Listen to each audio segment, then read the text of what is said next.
Morning students, welcome to your Hindi class. आज हम पाठ 2 प्रस्ताव पढ़ेंगे। ओके, पाठ 2 प्रस्ताव। सूरजपुर गांव में जगदीश और उसकी पत्नी राधिका रहते थे।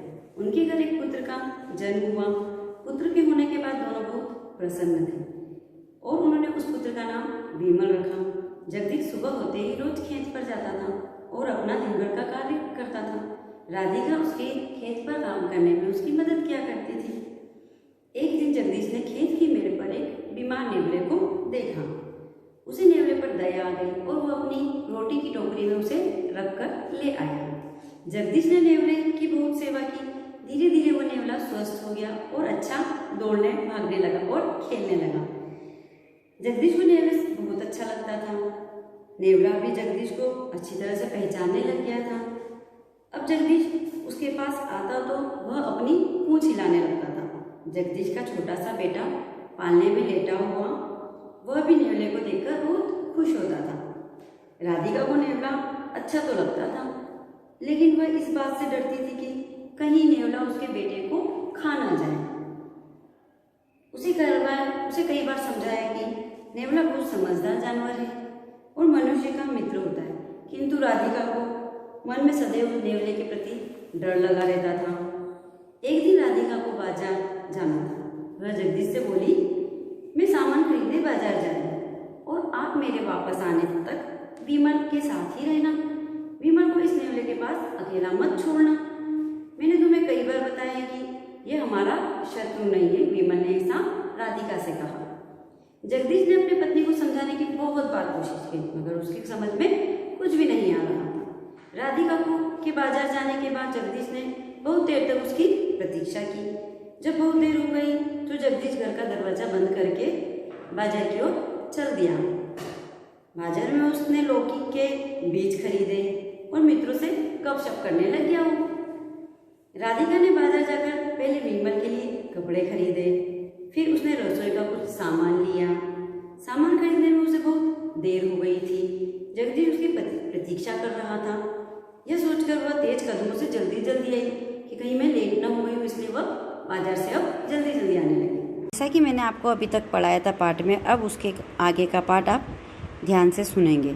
घर पहुंचकर उसने देखा कि दरवाजे की कुंडी बाहर से बंद थी। वह समझ गई कि जगदीश उसकी राह देखकर कहीं चला गया होगा। राधिका ने जल्दी से दरवाजा खोला तो अंदर का दृश्य देखकर वह चीख पड़ी। दरवाजे के पास ही नेवला प्रसन्न मुद्रा में बैठा था। उसका मुंह खून से लथपथ था। राधिका ने आओ देखा न ताव अपने हाथ में पकड़ा सब्जी का थैला नेवले पर दे मारा। यह देखिए, आपको इस चित्र में सब राधिका के हाथ में जो सब्जी का थैला था उसने उसे नेवले के ऊपर फेंक दिया है और नेवले का मुंह पर खून भी लगा हुआ है। तो उसको ये डर लगा कि इस नेवले ने इसके बच्चे को मार दिया है। हे ईश्वर, मेरा बच्चा आखिर वही हो गया जिसका मुझे डर था। यह कहकर चिल्लाती हुई घर के भीतर की ओर भागी।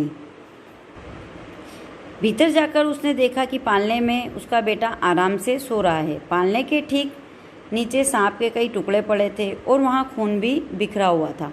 यह दृश्य देखकर उसे समझ में आ गया कि नेवले का मुंह खून से लथपथ क्यों था। जब सांप घर के भीतर घुसा होगा तो नेवले ने उसे बच्चे के पालने की ओर जाने से रोका होगा। इस कारण नेवले और सांप के बीच लड़ाई हुई होगी, जिसमें नेवले ने सांप को मार दिया होगा। इसी कारण नेवला प्रसन्न होकर उसे अपना साहसिक कारनामा बताना चाहता था। ये देखो, राधिका यहाँ पर सांप के पास खड़ी है और यहाँ सांप मरा हुआ पड़ा है और पूरा खून से लथपथ है और बच्चा पालने में बिल्कुल सुरक्षित है। लेकिन राधिका ने सब गलत समझ लिया था। दूसरे ही क्षण उसे याद आया कि उसने सब्जी का थैला नेवले पर फेंका था। उसे राधिका को अचानक याद आता है कि सब्जी का थैला जो उसने फेंका था वो तो नेवले के ऊपर फेंक दिया था। कहीं ऐसा तो नहीं इससे नेवले को कुछ हो गया हो। तभी वह, हे भगवान, कहीं वह नेवले को न लग गया हो, उसे कुछ नुकसान न पहुंचा हो। यह सोचकर वह घबराते हुए दरवाजे की ओर बढ़ी और वह दरवाजे की ओर भागी कि कहीं नेवले को कुछ ना हो गया हो। दरवाजे का दृश्य देखकर उसकी आंखों के आगे अंधेरा छा गया। जब उसने सब्जी का थैला नेवले की ओर फेंका था तो वह सीधा नेवले के सिर पर लगा था और वह वहीं पर तड़प कर मर गया था। हे राम, यह मैंने क्या कर दिया? इस बेचारे ने अपनी जान पर खेलकर मेरे बेटे को बचाया है और मैंने बिना सोचे समझे इसे ही मार दिया है। राधिका इस तरह से बोलकर और फिर चीखने लगती है। तभी जगदीश ने घर में प्रवेश किया। दरवाजे का दृश्य देखकर उसने अपना सिर पीट लिया। आखिरकार वही हुआ जिसका मुझे डर था।